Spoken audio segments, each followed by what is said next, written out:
This is great. I'm Jerry. This is everybody. You can Always check something. yourself. Wonderful, wonderful. Yay. Did we have Sharon or It depends. We'll see who comes. We have a couple of special guests, Jen and Landon.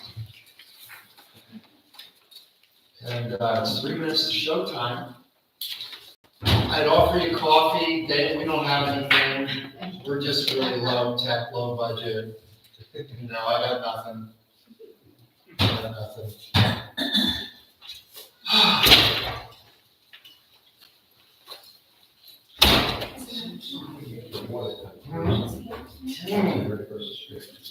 Yes, I hadn't heard from you. okay. Anybody heard from you? Nice to see you. No. So we'll check in with him. Yeah, make sure he's okay, because he's usually here. So, yeah. There's the man. She's very functional. Yeah, yeah, that's right. That's right. All right.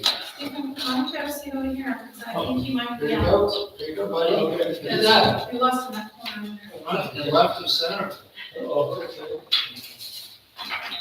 You guys enjoying this beautiful weather here we're having? It's cool. It's cool. I just talked to somebody who's one of our Nipomo residents. She's working on a project in Tennessee, East Tennessee. And she goes, I forgot what it's like to be in East Tennessee in the summertime. Right? You just are. A little bit more. Yeah. I got a client moving from here to Tennessee. Oh, yeah. Well, it's cheaper, but Beautiful country. My friends who just did it, they are absolutely tickled. Been there about 2 years now. They absolutely love it. yeah. Their electric's like 90 cents a kilowatt hour. Yeah. Yeah. This is how you use it. They run their air conditioner all day long for that price. I guess you have to. This one actually went I mean, I don't need one. Ever since my bar mitzvah, I just put it out there. No bar mitzvahs here on the Central Coast. It's like a confirmation kosher style. There's Santa Santa Maria, there's a synagogue. There is, I know a couple of them. Oh, have you? Yeah. I'm sorry? No, but I have friends who are. Yeah, like, small.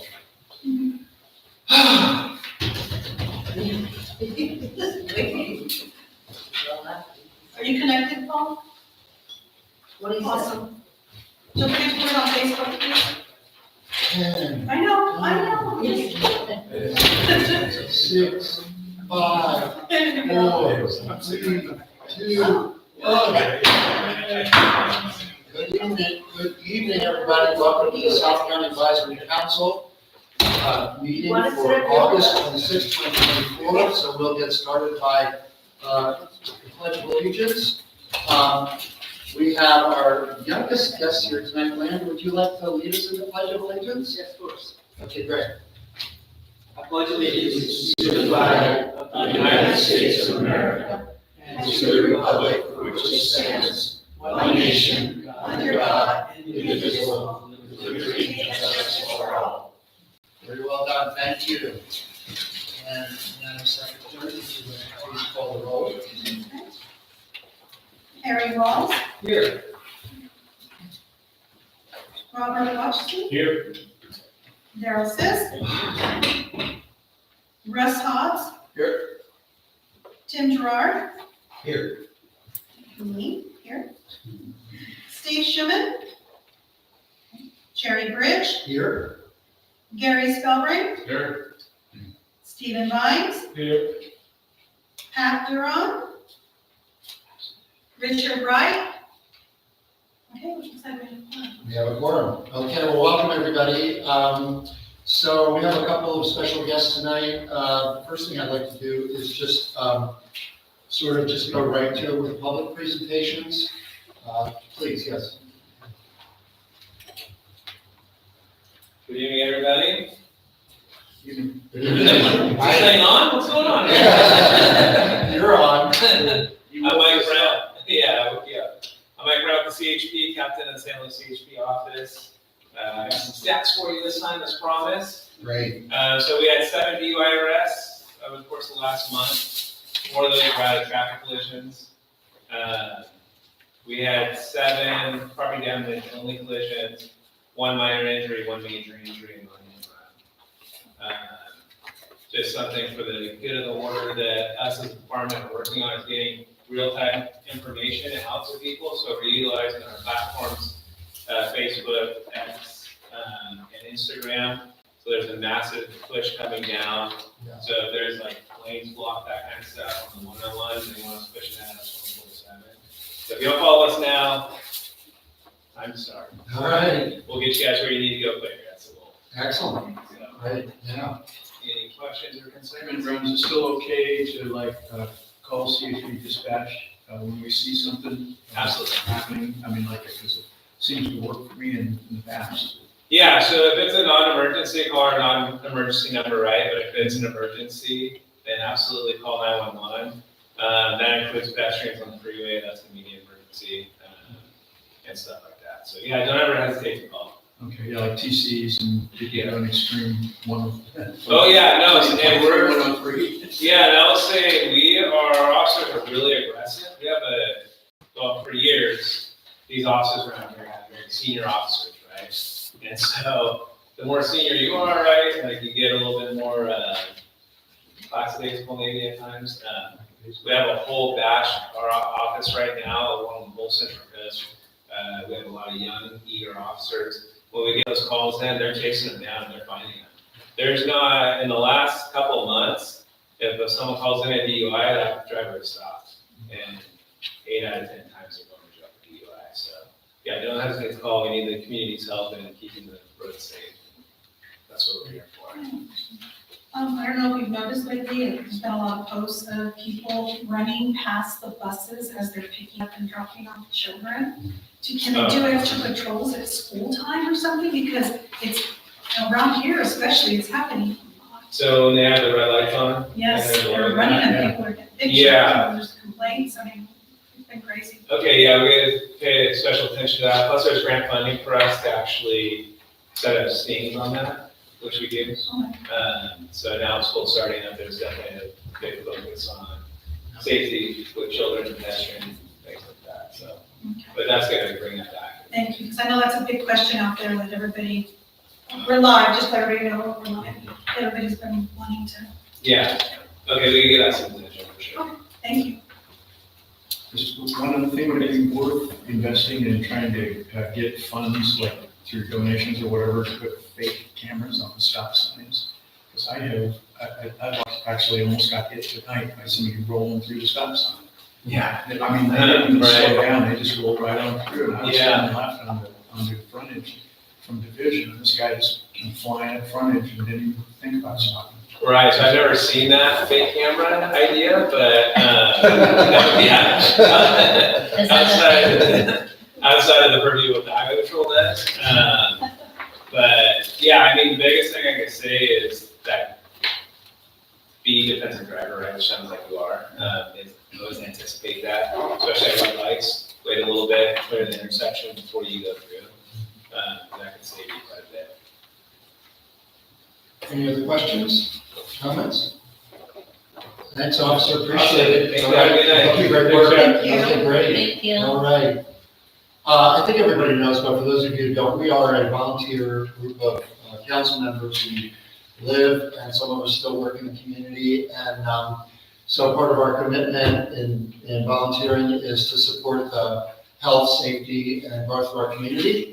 So that's what we're doing here. And to that end, in order for us to have the, I guess, positive long-term impact, is we want to expand, we want people in the community to know that the South County Advisory Council exists as a listening tool for Supervisor Paul, right, to understand what's going on. So to that extent, we have a couple of guests who have reached out. I'm going to ask Landon, you want to come up first? And Somebody go to the podium. yeah. Introduce yourself and tell them who you are and how you got connected and what your commitment is. So my name is Landon Pinmar. I go to Central Coast High School. I'm 17. I'm a senior, and I kind of just reached out to Mr. Bridge. I wanted to get more involved in my community and possibly have more governmental opportunities or practicing for government, because that's what I want to go into for a major. for college. And so I just wanted to be here and sort of, help out as much as I can in any way. It's just so great. Really great. Anybody want to ask Landon anything? Well, I'd like to comment, this is kind of like the start of politics of government. So this is your ground level right here. Yeah, and, again, inside of the commitment to having people know who we are and what we do. If and as you see opportunities to engage other students, or if you see, we're talking about health and safety and traffic and land use and infrastructure, where there are areas where you want to contribute, we love it, and it's inspiring. Do you have to be involved? Yeah. Oh, how old do you have to be able to be on the council? I don't know. That's a good question. Maybe when you turn 18. Does We anybody know? have openings. Love it. Yeah. Love all, it's a good way to get started. Yeah, then I'm over the outreach committee, and one of the things we were thinking about doing there, I would like to get more youth involved. Maybe I can sit down and talk to you about, maybe doing, young people involved in community organizing. Absolutely. That'd be wonderful. Yeah, so just really, really great. Thanks again for reaching out. And, we'll be in touch. Just let us know what's happening. And like Steve said, he's doing outreach. So you want to grab his card. Steve's been going Wednesdays to the concert in Nipomo with a table, just to kind of get the word out. And let people know we're here. And if you want to have a voice in how your community grows and develops, this is the place to start. So thanks, Len. Thank you so much. Let's see, Jen, I think before you talk, because your presentation take about 15, 20 minutes, I want to go ahead and just go, unless there are any of the public comments not related to any of the business that's on the agenda. Now's your time. Okay, great. So we'll go right to the consent agenda. So the two items that are on the agenda are the approval of last month's minutes and the treasurer's report.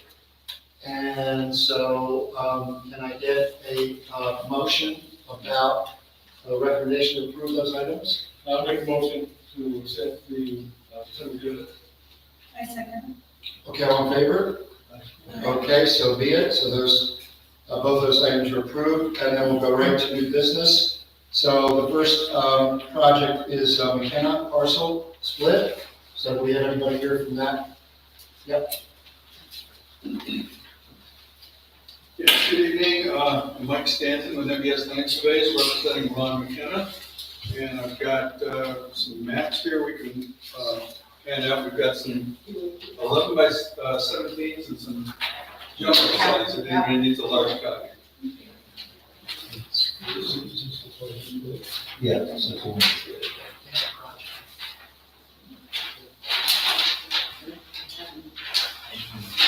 I've seen, Yeah. So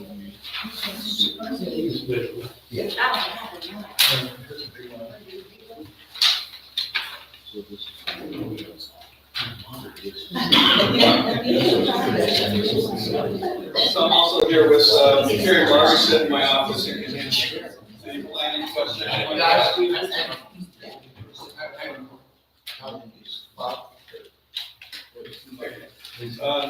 This parcel is a large lot, 2 parcel split. Property, parent parcel is 28 acres in size, and the resulting lots are approximately 13 and 14 acres. Project is located at 1005 Ridgecrest Place on the northeast side of Nipomo.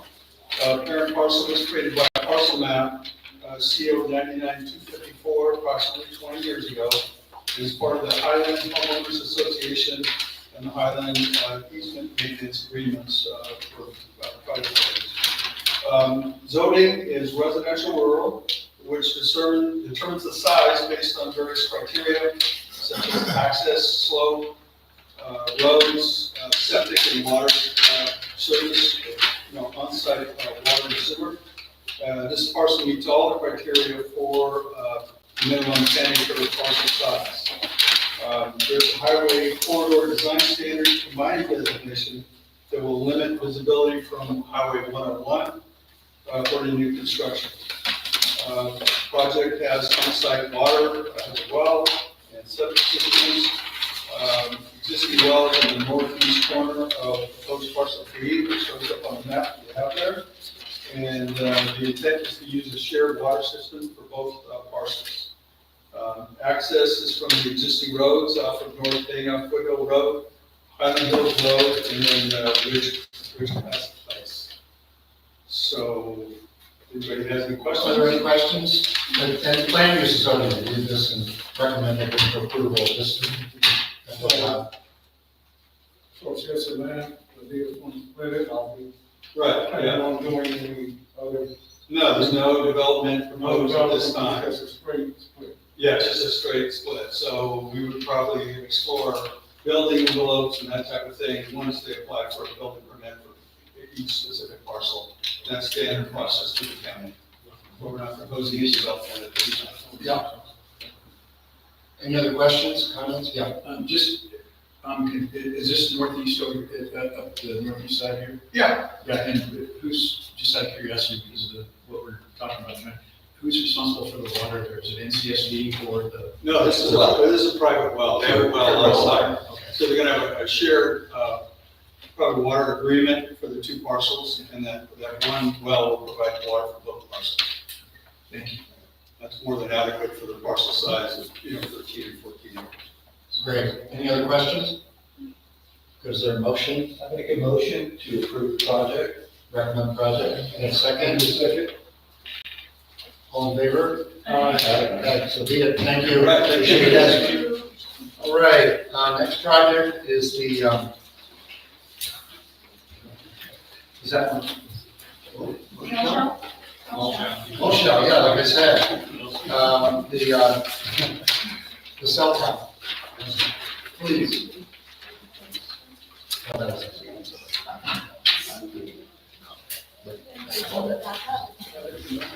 That's true.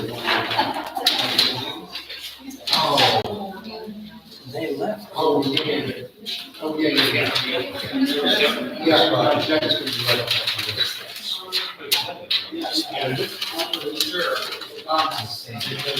Jen, you'll be up there with this.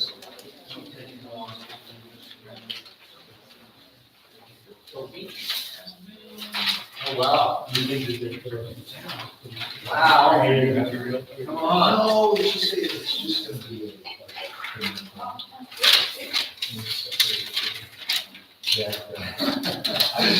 Okay, there we go.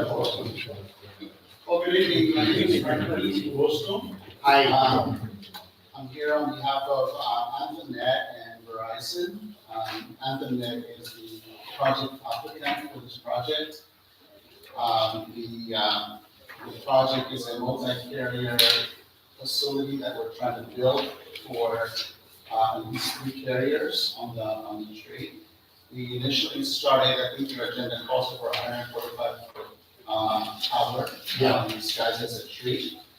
We have been working with the land use committee, and then we came back and worked with Verizon as well to reduce the height of the tower. Yes. 25 before. 125. Yeah. Yep.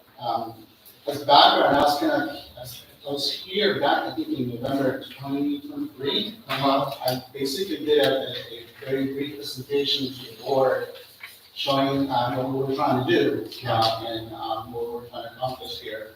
Verizon has their existing antennas on the water tank, and their lease is up to expire in 2026, I believe. So they have looked at Antoinette to be able to find a new home for those antennas. So the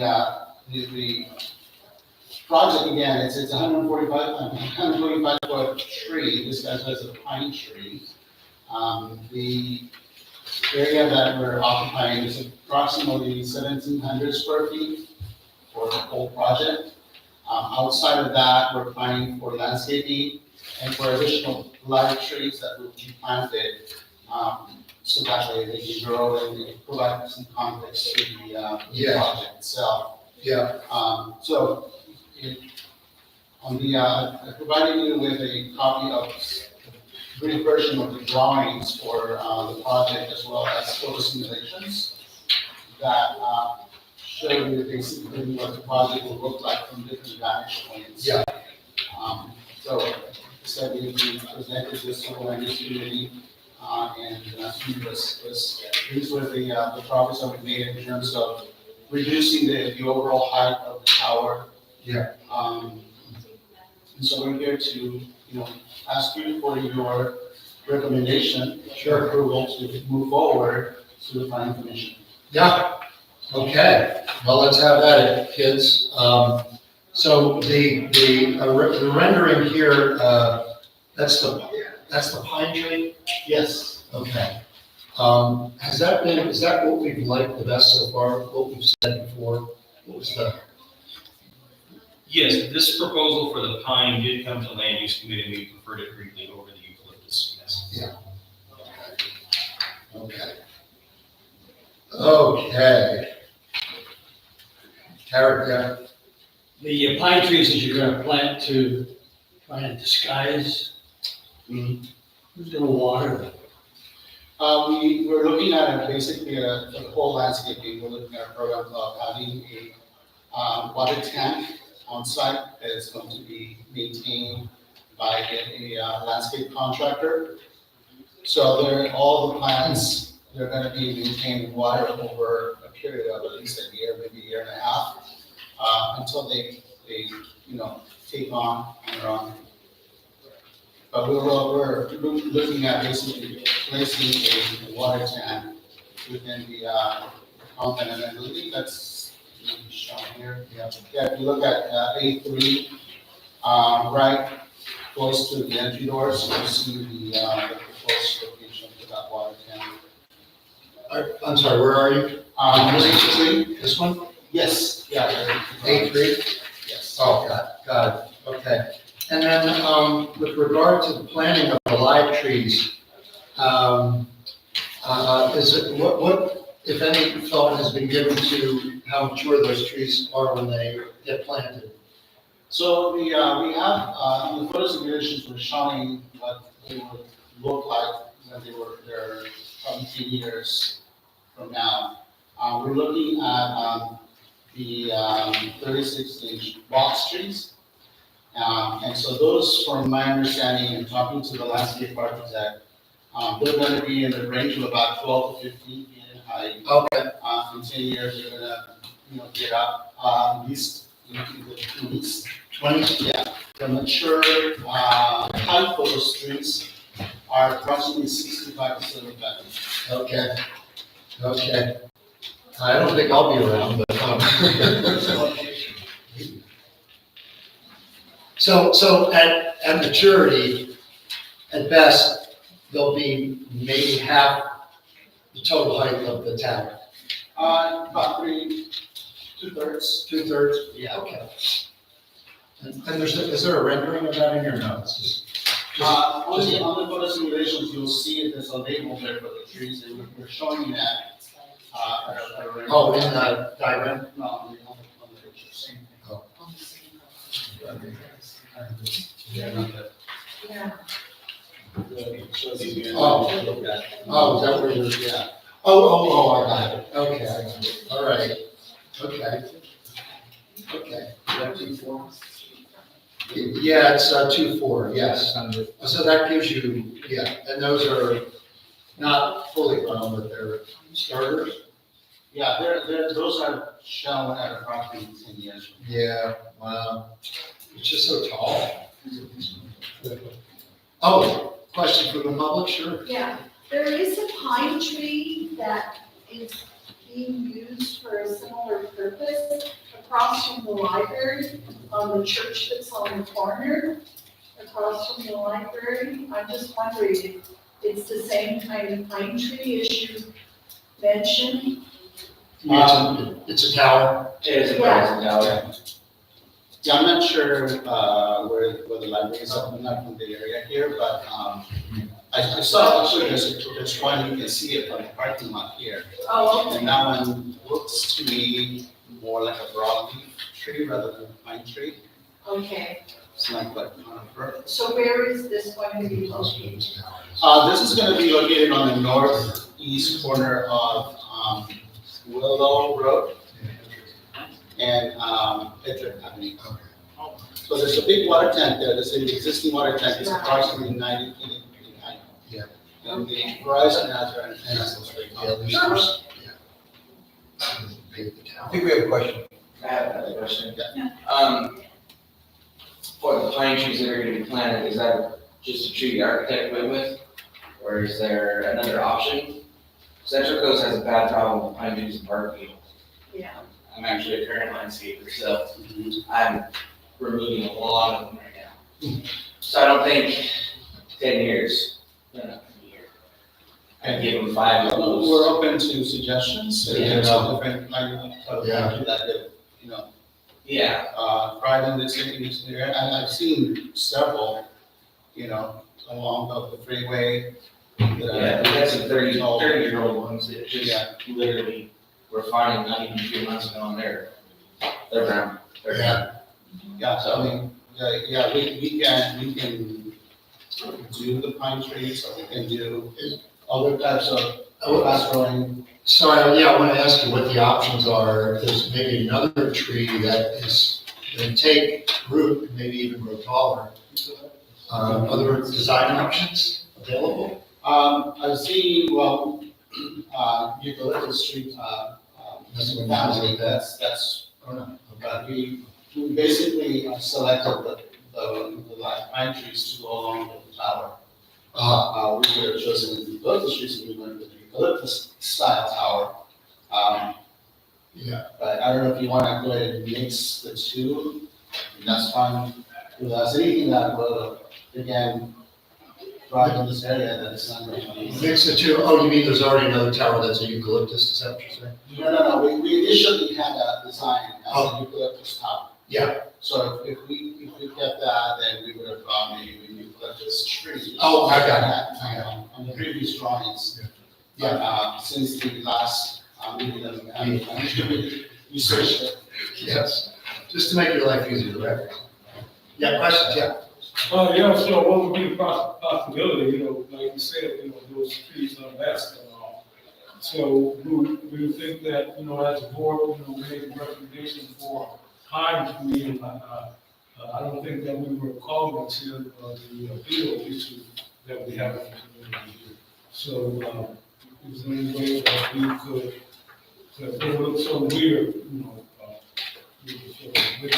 Yeah, I mean, we work, we could work with the county planners as we go through the process, because we're not at that level here, we're making a decision. But if that is and we can also work with our landscape architect to ensure that we have something that is viable for this area that will, thrive. Yeah, I mean, they're gonna work with, they're gonna wind up working through the county anyway, whatever the final design is, so we just wanna give them our 2 cents. Any other 2 cents about this, guys? I mean, I think it makes sense, as a recommendation to look at alternatives, given the beetle issue with, pine trees. That's a real thing. And with a commitment to having an aesthetic that really works long term. Right. So it just doesn't look like, we want to try and find something that's a match for the environment we're in, I would say. I know nothing about landscaping, so we get that input into the record, that would be good, whatever there is. And, you might want to use some diverse trees instead of just one kind of tree. Just use, one kind of tree, sort of, you may actually surrounding trees, different varieties, that function very well in our colony. Well, I'm happy to take your garden and, Yeah. Yeah. I mean, that Hedrick area is a coast live oak area, it's all live oak trees over there, so, I mean, a live oak tree would be sufficient to fit into that area, because I mean, I'm still by the water tank, so it's just all oak trees over there. Yeah. And then now we just have the tower that's a pine, and I don't think it's gonna make a difference, so. Yeah, I mean, we live in Black Lake, there's pines, there's oaks, there's, you know, it's just like that. Yeah. And, you know, yeah, just really appreciate the degree in which you can work with experts in that area, because it makes a big difference. Sure. And we're rural. Do you live in the community or? You know, I'm actually, coming from San Diego. Oh, I escaped from San Diego. So what part of San Diego? In Chula Vista. Chula Vista, yeah. So I know well, yeah. Anyways, yeah, okay.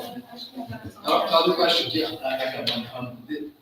Are there other options? Because I know for a fact that there are water tower options for over the tree. If the tree doesn't match the environment like he's talking about, yeah. Are there other options for this guy? And question, why are they saying can't have the antennas on the water tower anymore? Do they? So there is an issue about having to remove the towers, turn the whole system off when they're maintained, when they're around, the tower itself, the water tower. So I believe, again, on the very first meeting that was here presenting, there's a gentleman here from the water district company that basically mentioned that they were going to not continue the lease of that application for Verizon. So, Okay. but typically, even in San Diego, they have been removing some of the antennas that were originally placed on water tanks and then putting them on separate structures. Yeah, around here, we've got some that matched the area, that they're wooden, and they just got a fake water tank at the top, and then all the antennas go around that, strategically for the azimuth that's required to match the other antennas. Right, yeah. Yeah, we were looking at different designs, but because we needed to overcome the existing tower in order not to have any sort of blockage of the signal. A water tank, a second water tank, I guess, would have been quite massive still. I've seen some of those that have exposed antennas on the outside. Yeah. It doesn't do anything to disguise or to hide the antennas. So are they going to actually take this water tank down eventually? Is that what you just said? No, they basically, the antennas are going to come off of that water tank. Sprint used to have antennas there too, and they're no longer there. But, Sprint and T-Mobile merged. And they have other nearby locations, so that's sort of a duplication in itself. Whereas Verizon has other towers that are quite a distance from here. So removing that particular communication system, will create a gap in service, along the one-on-one, all that area. Thank you. I did confirm with Ray at CSD last week that they are in fact not doing the lease, so this truly is, the equipment's coming down. Okay, thank you. Okay, any motion, or any other questions, any other discussion about this matter? So I'll do the motion, it's kind of a convoluted one, and I can send the text of this directly to Dick for the record. Recommend denial of the project as originally submitted to the county due to height and appearance, but we are in favor of the alternative design as presented tonight with new trees, species to be determined with county plan. Can I get a second for that? Second. All in favor? Aye. Yes, so be it. Okay, well done, thank you. Thank you. Mr. Chairman, Yes.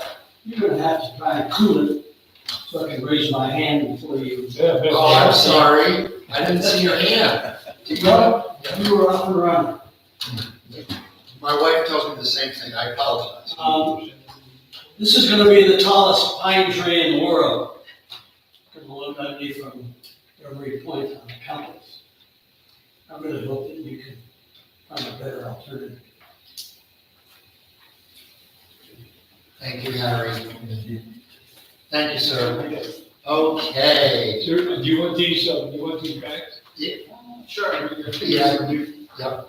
When you go to the county, you can save a tree. Say the truth. All right. Okay, Jen, want to come up and introduce yourself and tell them who you are and why you're here and all that good stuff. Yeah, thank you. Thank you.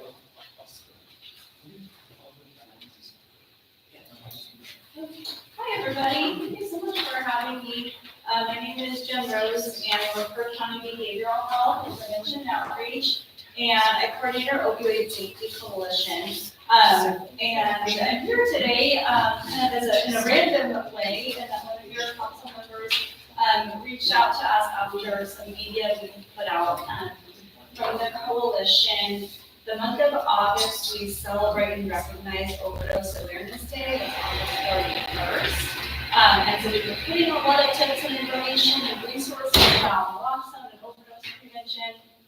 And the council person said, hey, how come I don't see a site in Nipomo? I look like a kid. And they came through our county website, and so I was able to respond, kind of explain how our distribution works, and also, say we do have this mail order system. I said, and by the way, if you want your, council to hear more about our county resources, if you might be to come, and she said, great, come on Monday. So here I am. So I just wanted to share with you all a little bit about the coalition and what we're doing prevention-wise in the county around opioids and opioid safety, and then give an opportunity for you all to share with me things that you've heard from, from your communities about where some gaps are, and maybe come up with some things that we could do to help that.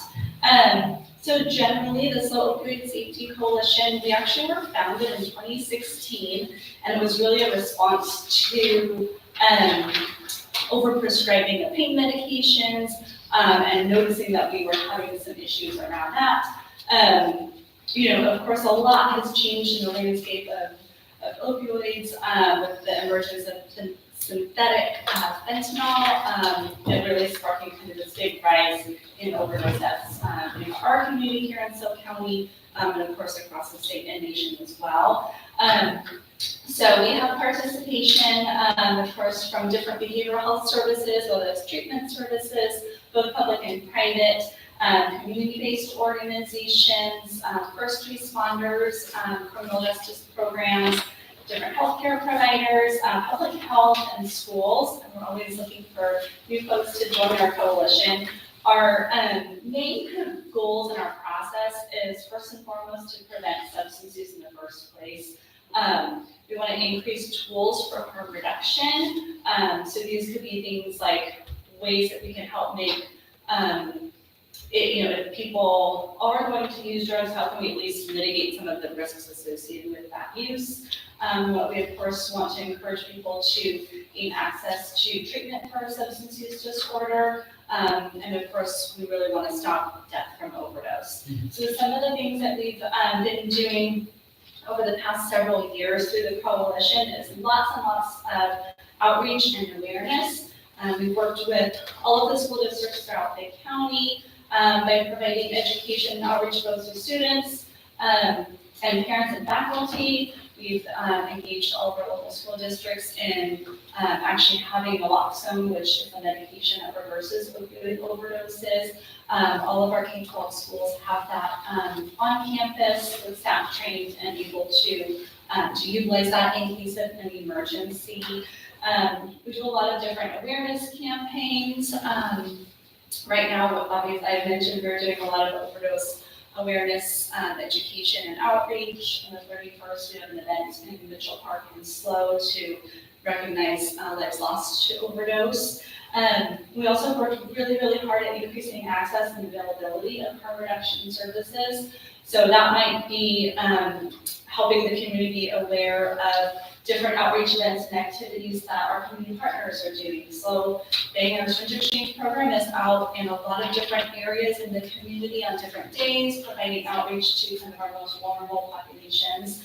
At the coalition, we operate Narcan distribution or naloxone distribution sites, so anybody can walk into any of the behavioral health clinics that we have throughout the county and say, hey, I'd like a naloxone kit, and we'll say, yes, sure, have you had it before? the staff will give you a little information about how to use it, and then you will be off with your kit. They don't ask for your name, anything like that. It's confidential, and it's 100% free. That's what it yes. looks like. I did bring some extras in case anybody else wants some.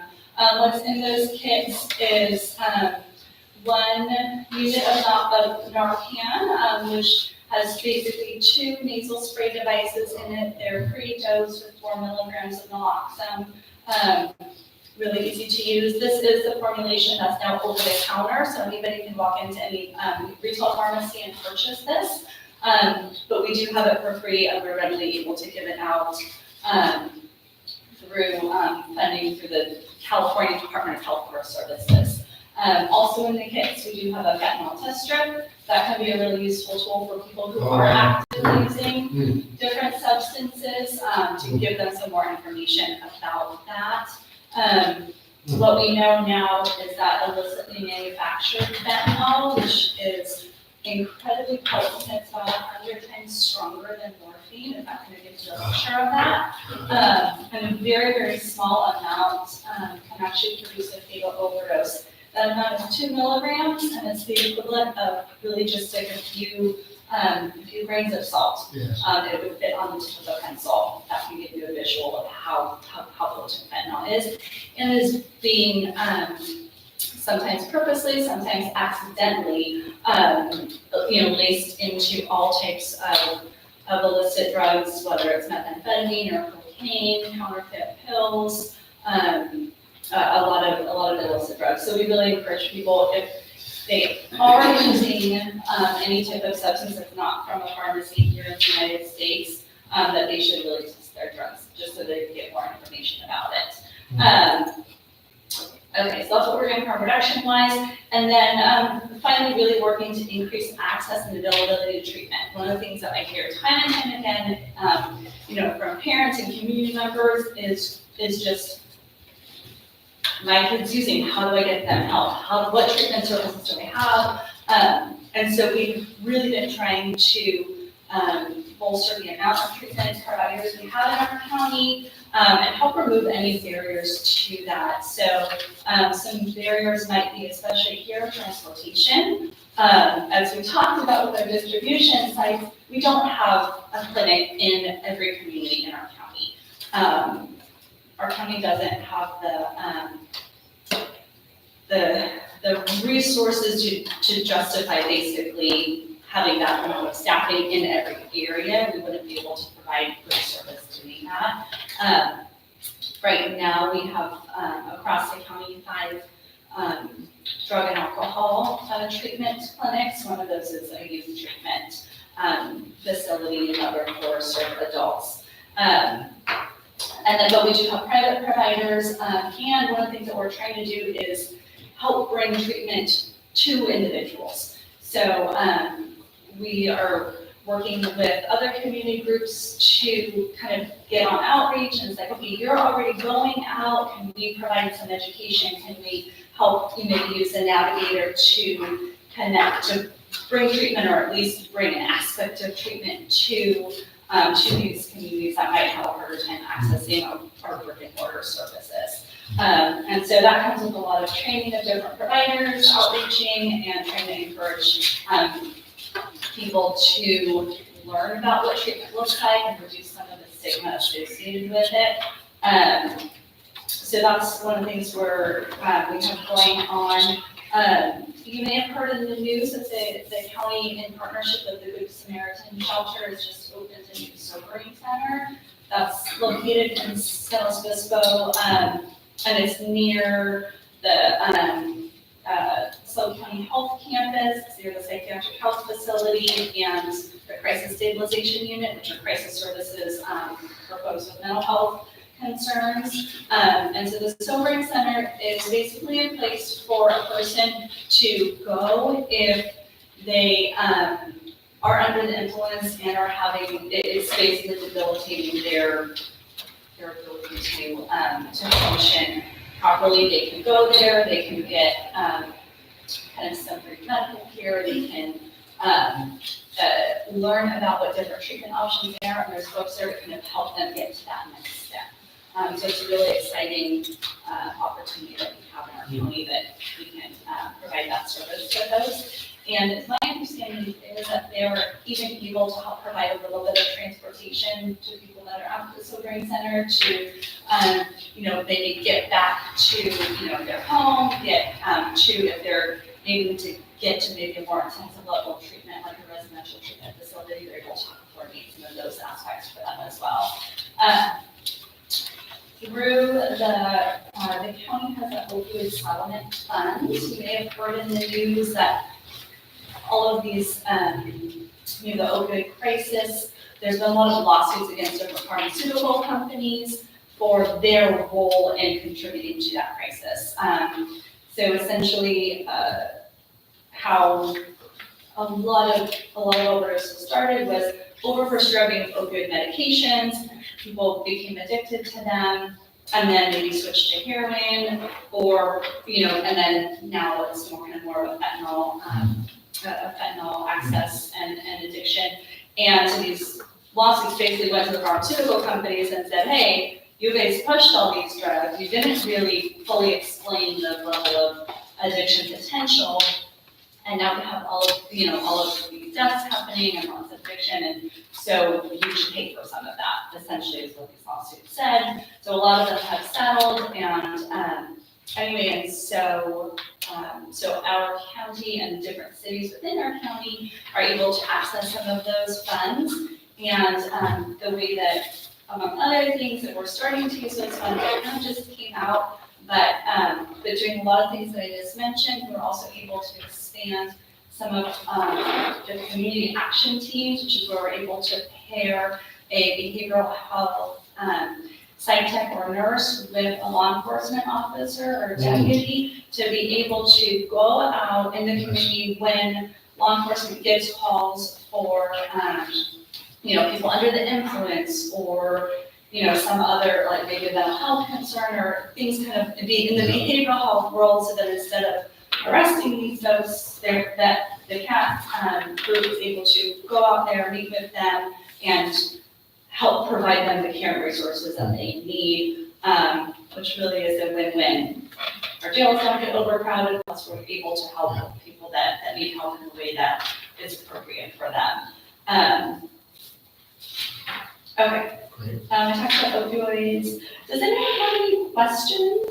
You had mentioned possible lockboxes throughout the county, and Nipomo yes. might be a site for that Yes. if we don't have a place for it. Yes. So one of the projects that I'm currently working on is a naloxone box project. So this is basically an emergency use access to naloxone. And it is, if you can kind of imagine how an AED works for heart emergencies, it's a plastic box, it's labeled, opioid rescue kit, has instructions on how to use naloxone. And we have plans to work with different county agencies to place them in communities across the county. So one of the planned sites here in Nipomo would be at the library, and it would be placed outside of the building so that they can be accessible by any member of the public, throughout days and times. 24/7. Yes, yeah. It's not intended to be where people just go get Narcan. We would prefer that user distribution sites, or we do have a mail order site, naloxone.org, where anybody within the county can go on and you fill out, basically give us your address and say, I'd like a naloxone kit, and I'll mail that to you. Yeah. Which is a great resource, and it's at no cost, at no cost to you all. But yeah, the naloxone boxes would be for, I'm at the park and I notice, oh my gosh, somebody is unresponsive and they need help, I'm gonna call 911. Oh, but I heard that they have naloxone at the library, I'm gonna, run over there, grab a kit so that I can start helping this person as soon as possible while we wait for the rest to arrive. You're calling them No Locks Box? Yes, it's a company that makes them, but yeah. Yeah, and so I just want to make sure that everybody's clear about the power of naloxone to save lives. So Yes. can you speak to that, just kind of bottom line, what happens when Yes. somebody gets, Yeah, so I think I'll start with just a real brief what's happening in an opioid overdose. Essentially what opioids do in the body, I think we all know that they block pain and they create a euphoric high. The way that they do that is that they block messages throughout our body. So one of the things that they block is messages about our kind of automatic functioning, namely our respiration. So when too many opioids are in the system, and again, in the case of fentanyl, too many is like the tiniest little amount, it's a little bit of a mental leap to get there when you hear too much. But essentially what's happening is when opioids flood those receptors, then our respiration gets slow to the point of stopping. And then of course, if we're not breathing, then our heart will eventually stop, and without intervention, we would die. So what naloxone does, it's a medication that essentially goes into the brain, it finds the opioid receptors, it kicks the opioids out of those receptors, and the naloxone molecules sit in them and basically let that message happen. So it lets us regain what we naturally want to do, which is to breathe. It works in about 2 to 3 minutes, so it's very fast acting. And I think I mentioned earlier, it's now over the counter across the nation. It's able to be used on any size or age person. It does not cause a high effect. You couldn't give somebody too much of it. It only works on opioids, but if you were to give it to somebody, let's say they're having another kind of medical emergency, and you thought it was an overdose and you gave them naloxone, it would not help them and it would not hurt them. So I think that's really helpful to know that you can feel good about, I can help somebody, or at least do my very best to help somebody, and you're not going to ever hurt them with it. Yes. Have you, as your organization, distributed them to the jail, to the sheriffs? Yes. Yeah, actually, shout out to our Sloan County Jail and the Sheriff's Department. They've really been on the forefront of this. They were kind of a leader in getting naloxone training to the inmates in the county jail. When inmates, and this was back in like 2017, 2018, early on in the coalition, they really got on board with this because we know that one of the highest risk times for folks to have an overdose is if they've had a period of non-use. Well, being incarcerated would be a period of non-use because they're not using it in the jail. Should be, right? And so getting released from jail typically was a high risk time. Would the inmate being released be able to pick up a kit on his way out? Yeah. So for the past several years now, I mean, even before COVID, any inmate in county jail, if they wanted, they would place a naloxone kit on their property so that when they got discharged, along with whatever other personal effects they had, they would have a naloxone kit ready to go with that. And they still do that now. I think actually everybody that gets released gets a naloxone kit now. Yeah, it's really wonderful. Question? Go for it. Yeah, I have a question, because I know in other counties, people who are involved with general public, will carry a can in their car. And I'm always wondering, these medications, normally have to be at a certain temperature. Can you say something to that? I can, yes. Yeah. So naloxone is not super finicky. It does not like to be very cold and it doesn't like to be very hot. It does say on the box that it shouldn't exceed temperatures of 104 degrees. So typically we would recommend not just leaving it in your car, especially if it's a warm day like today. And it says that it would make it less effective. So they don't stand by the effectiveness of it if it reaches beyond those temperature regulations, but it doesn't need to be refrigerated. So like if you threw it in your purse, or you of course have it in your medicine cabinet. Or if it's wintertime in your car, it should be fine. Any expiration dates on that? Or? Typically, they're good for 2 years. And again, we've known people that have used expired naloxone and it successfully reversed an overdose. So it's one of those things, if you notice it's expiring, contact us and swap it out and get a new one. But if all you have is an expired Narcan, use it. Yeah. Yeah.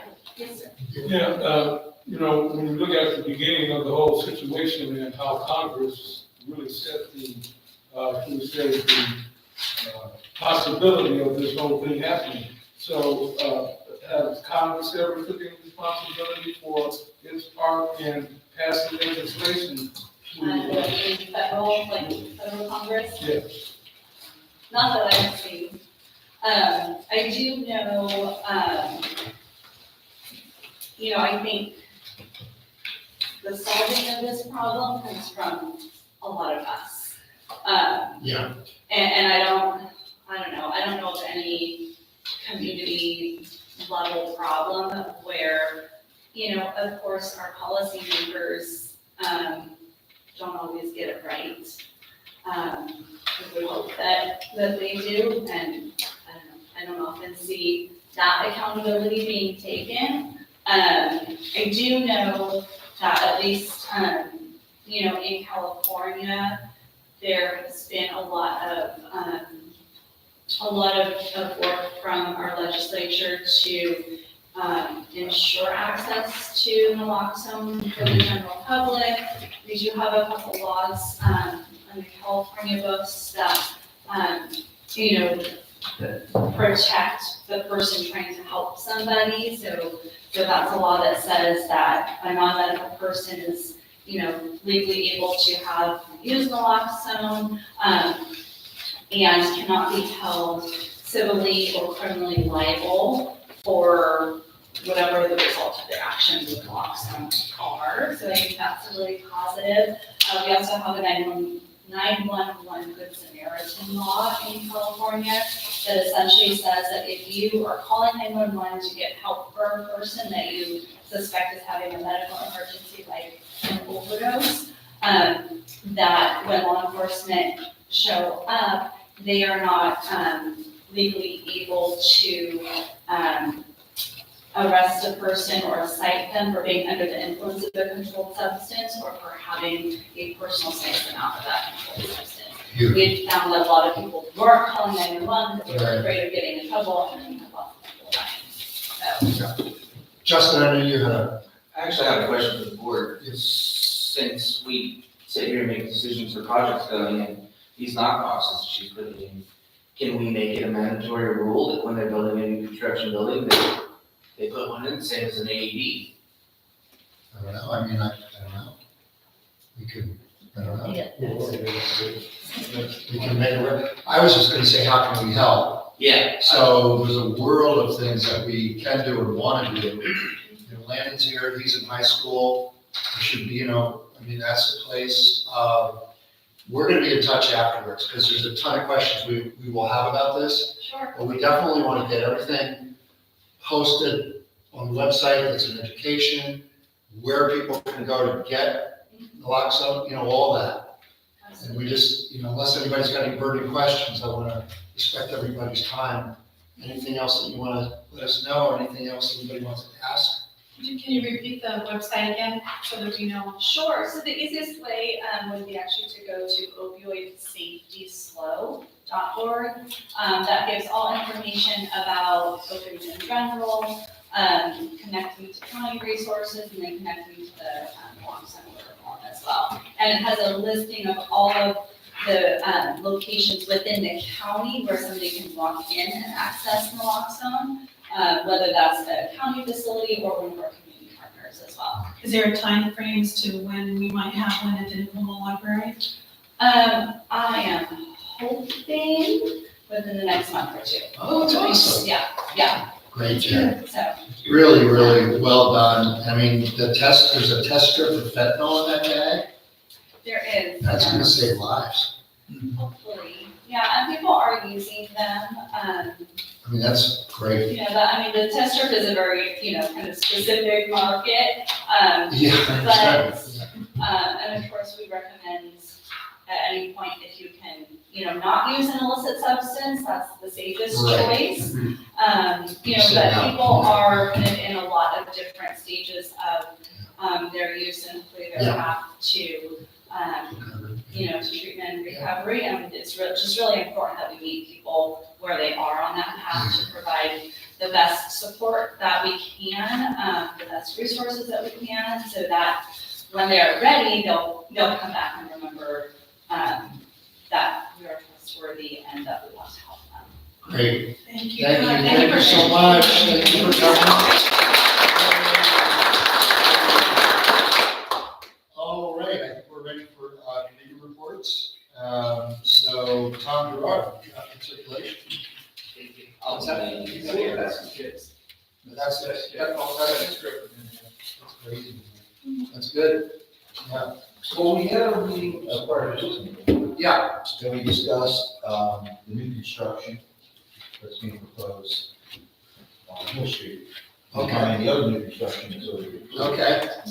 And what we concluded is there has to be an additional on-ramp, off-ramp, off the frontage road to alleviate the traffic.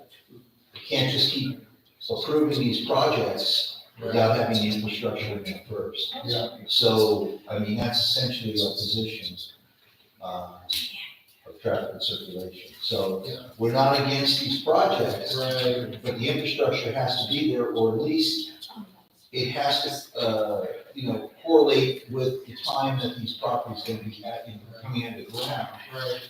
Because right now, as we all know, frontage, marriage, cap, I mean, it's horrible. Yeah. And you're adding another 400 homes in, Nice. so. Right. That's what we. Yeah, and how do we communicate with Jimmy like that? Is that just a report that goes to supervisor and? Yeah, well, I'll talk to Jimmy Yeah. and James, what we all talked about is, I mean, we need to know, we need somebody from Caltrans, we need to know what's going on. Yeah. Is there a plan, do they have a plan? Yeah. At this point, we're in the dark right now.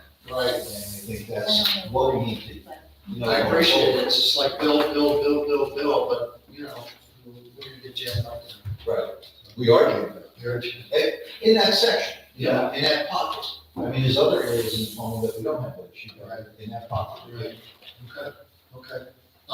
And you guys, those guys are coming an hour early before this meeting. That's awesome. Thank you. Justin and Jane and I forget the other, she left. Okay. Did they get the water cut off over there, by the way? Yes. Okay. All right, cool. Anything else, dude? That's it? Sure. All right. Okay. All right. Let's see. Steve, I didn't have you on the agenda. Anything to report about outreach you've been attending, the concerts? In the concert, we made a flyer, and the CI passed out probably, 5 days, about 50 each one, so about 250 flyers. Excellent. And talked to a lot of people, there. Nice. And not many people came to the, where we were at, so Yeah. I took it out to them. You reach out. That's outreach. And, so we passed out about 200 to 300 flyers. That's great. And had good, Yeah. people were receptive. Yeah. Well, it's just great to engage with the community. I mean, that's what we're doing here. And most people didn't have no idea what we do or what we are. Right. So that's, we want to turn that tide where people know this is where you come, the first stop for, land use and, quit bitching, just do something, say something, right? Awesome. Yeah, and then I tell them to get with Jimmy and his assistant so we can get all the other organizations. Yeah, I was gonna say, That's gonna be the major issue right there, is really, creating a network between the downtown association, the chamber, South County Chamber. Absolutely. The Parks and Recs and, all the other organizations that are the union here and all the other organizations that are here. Yeah. To really, move the outreach. Yeah, very well appreciated, man. Great job. Okay, is this one? Number two. What is number two? Land use. So our next meeting will be Zoom as usual. I just got contacted by an architect working on the Nipomo food basket. It works right over here in a little tiny wooden building around the corner. Bought a lot right behind us, and they're gonna be putting up a brand new big warehouse building, and they actually want to get involved with us for input before they submit their application to the county, which is awesome. Oh, my God. And It's a miracle, I tell you. yeah, it's before the cart. And we're gonna also try to involve the Old Town Nipomo Association, because it's gonna be very visible from TEF. I would like to loop in that group and in that collaboration effort there, so. Either beforehand or on the actual conference or the Zoom call with us, we'll see how we can coordinate that, but, so, that's exciting news. Yeah, We're progressing there. love that. Yeah, actually, and the county was actually the ones who, when the architect contacted them, they Yes. said, contact the SCAC. Oh, So that's awesome. we should send them a thank you card. Yeah. Yeah, But very yeah, good. it's great, because, they submit all the plans, all the detailed things to the county, and the county says, okay, great, and then we gotta go basically back to square one. If we decide we don't like something to push back on it, they gotta go submit the plans to the county. This way, the article conforms. Yes, yes. Good. Question here.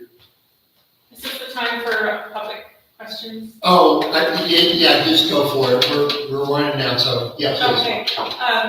Okay, is there on the website for the SCAC, is there a place to see agendas, Zoom links, et cetera? There is now? Yeah.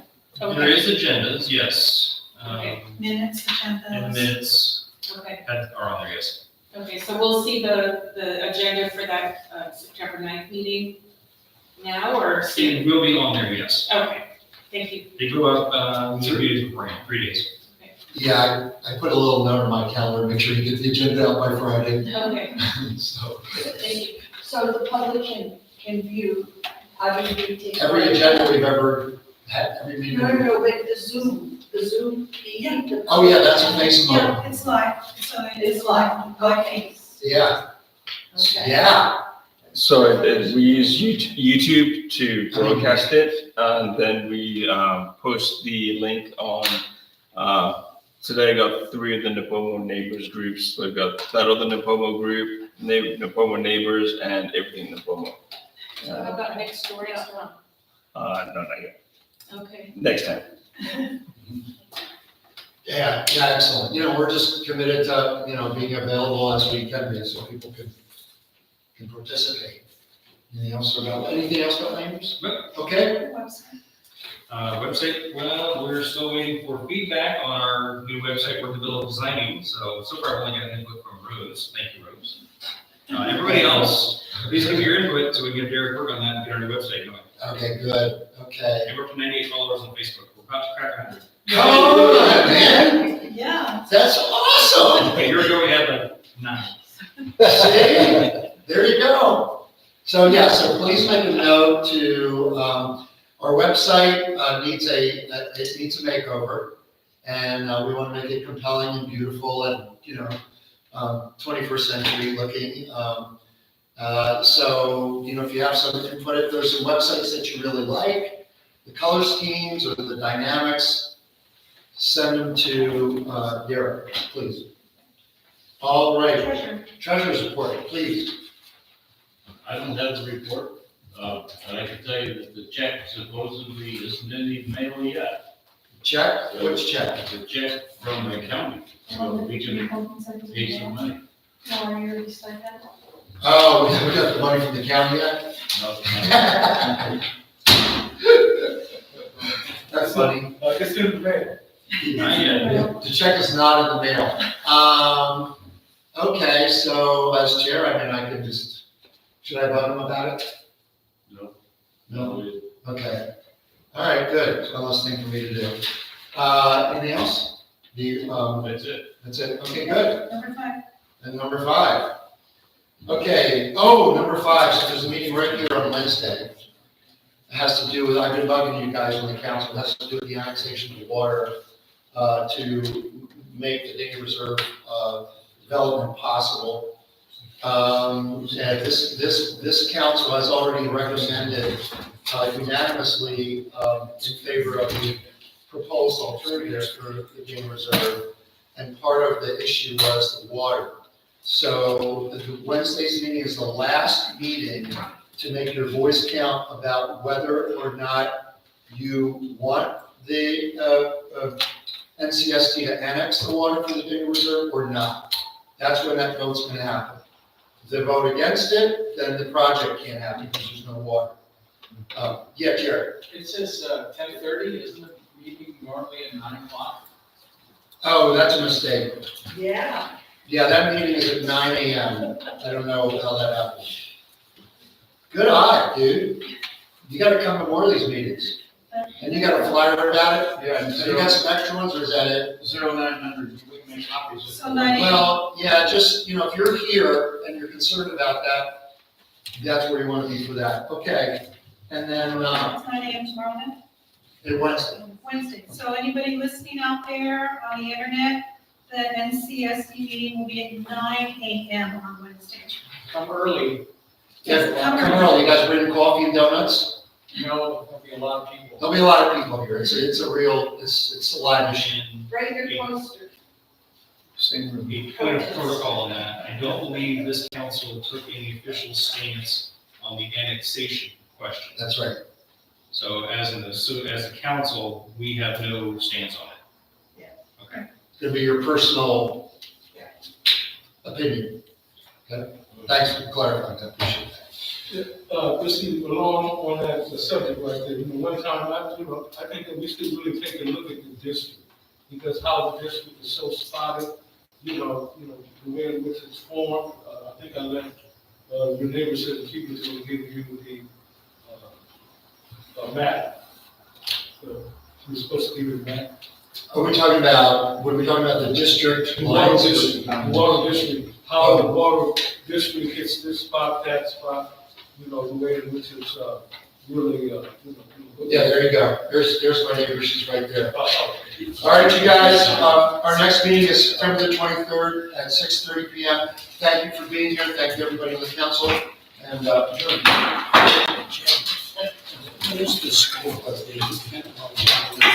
Great meeting.